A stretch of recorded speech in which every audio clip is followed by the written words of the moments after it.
নমস্কাৰ বন্ধুসকল, আমাৰ মাহঁতে আজি আকৌ বনাব ধৰিছে লালমোহন। এয়া মানে আমাৰ মাহঁত আৰু মা আৰু পেহীয়ে মিলি এইটো গোলাপ জামুনৰ পেকেট আনি আজি পেহীহঁতৰ ঘৰতে লালমোহনৰ হেৰি দিলে। এইটো আকৌ পেহীহঁতৰ পুৰণা পাকঘৰটো।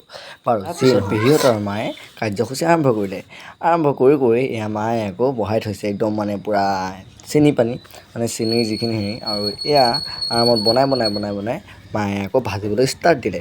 মানে ধুনীয়াকৈ ভাজি মেলি হোৱাৰ পাছত চাওকচোন কি ধুনীয়া আমাৰ লালমোহন ৰেডি। বাৰু লালমোহনকেইটা দেখা পাছতনো কেনেকৈ ৰৈ থাকিম, খাই মেলি লৈ আমি আকৌ বিয়ালৈ বুলি ওলালোঁ। বিয়া মানে মোৰ দাদাৰ। বাকী ব'লকচোন বিয়াৰ হৈ আমি আগবাঢ়োঁ। গুৱাহাটীত হৈ আমি বিয়া বুলি আহিলোঁ। বাৰু আমি গুৱাহাটীত বিবাহ ভৱনত আমি থকাৰ আয়োজন কৰিলোঁ, আৰু আমি কাপোৰ চাপোৰ সলাবৰ কাৰণে আমি এইটো ৰুম লৈ ল'লোঁ। বাকী বাই দেই গাইছ, ইমানতে মই ভিডিঅ'টো সামৰি মাৰিছোঁ। বাকী আহি আছোঁ অন্য এটা ভিডিঅ' লৈ বাকীখিনিৰ কাৰণে। বাই গাইছ।